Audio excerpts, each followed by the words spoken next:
Hello everyone, my name is Kaustuv Prajapati and currently I am working as a SWAT team member in TechKraft. I joined DevSecOps Bootcamp on August 2022. So the bootcamp was 8 weeks long and हाम्रो bootcamp चाहिँ अब Linux serverबाट start भएको थियो as DevSecOps को journey Linuxबाट start हुने भयो. Then त्यसपछि अब हामीले load balancing को सेटअपहरुदेखि लिएर Nginx server, LDAP server, WordPress, SQL त्यसो कुराहरुमा पनि हेरेको थियौं.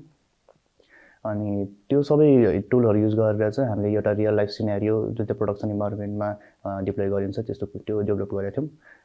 एन्ड आफ्टर दैट एन्सेबल को थ्रु चाहिँ त्यो जुन चाहिँ काम हामीले पहिला सेटअप गरेको थियौं त्यसलाई चाहिँ अटोमेसनमा लगाएका थियौं. त्यसपछि जुन अटोमेसनको पार्ट सकिसकेपछि त्यसलाई कन्टेनराइजेसन गर्नको लागि डकर युज गरेका थियौं र लास्टमा चाहिँ हामीले अर्केस्ट्रेसनको लागि चाहिँ कुबरनेटिस टुल पनि युज गरेका थियौं. त्यसपछि फाइनली चाहिँ हाम्रो लास्ट स्टेजमा चाहिँ हामीले क्लाउड टेक्नोलोजी भित्र काम गरेको थियौं जसमा अझ डेभअप्स पाइपलाइनहरु युज गरेका थियौं. सो हाम्रो मेजर फोकस चाहिँ डेभअप्स प्र्याक्टिसेसमा थियो so that we can put that in production and then learning the tools that are used for those practices.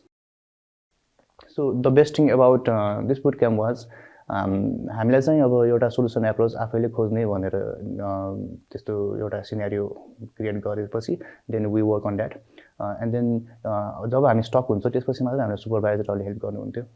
नभए चाहिँ सकेसम्म हामीले आफैले नै सोलुसन एप्रोच खोज्ने रिसर्च गर्ने कुराहरुमा ध्यान दिन्थ्यौं. सो त्यो कारणले चाहिँ नम्बर 1 हाम्रो रिसर्च क्यापासिटी बिल्ड भएको थियो. सेकेन्ड हाम्रो कन्फिडेन्स पनि इन्क्रिज भएको थियो डिबगिङ गर्नको लागि. अरूसँग डिपेन्डेन्ट नहुने गरी आफैले एउटा कन्फिडेन्ट लेभल राखेर डेभलप गर्न सकिरहेको थियौं. एन्ड देन फाइनली हाम्रो एउटा मेन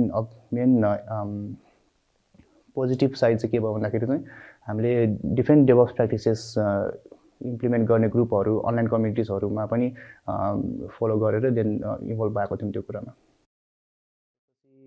डेभलपर माइन्डसेट थियो पहिला लाइक फंक्सनालिटीमा फोकस गर्ने कोड डेभलप गरेर देन एउटा फंक्सनल रिक्वायरमेन्ट कम्प्लिट गर्ने सोच हुन्थ्यो. तर अहिले डेभअप्स बुटक्याम्प जोइन गरिसकेपछि देन के थाहा भयो भन्दाखेरि चाहिँ automation infrastructure as a code अथवा क्लाउड टेक्नोलोजी कतिको इम्पोर्टेन्ट हुन्छ र त्यसले चाहिँ डेभलपमेन्टमा झन् बढी हेल्प गर्छ र त्यो डिफरेन्सेस कतिको हुन्छ भन्ने कुराहरु चाहिँ त्यहाँबाट थाहा हुन्छ.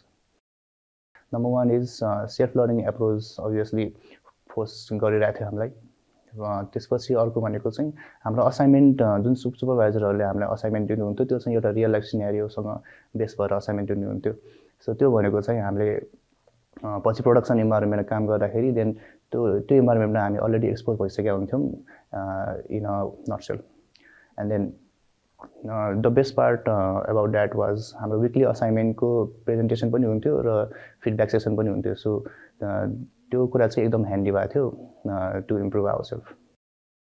One of the important thing is like bootcamp भनेको अरु ठाउँमा चाहिँ we pay to have a bootcamp हैन. सो टेकक्राफ्टमा चाहिँ अलिकति ठ्याक्कै उल्टो छ like we are having bootcamp learning पनि भइरहेछ प्लस हामीले कम्पनीले पे पनि गरेको छ. अनि one of the best point is that टेकक्राफ्टमा काम गर्दाखेरि चाहिँ हामी युएस हेल्थ केयर डेटा सम्बन्धी पनि इन्भल्भ हुन्छौं. So that is a plus point for our CV as well.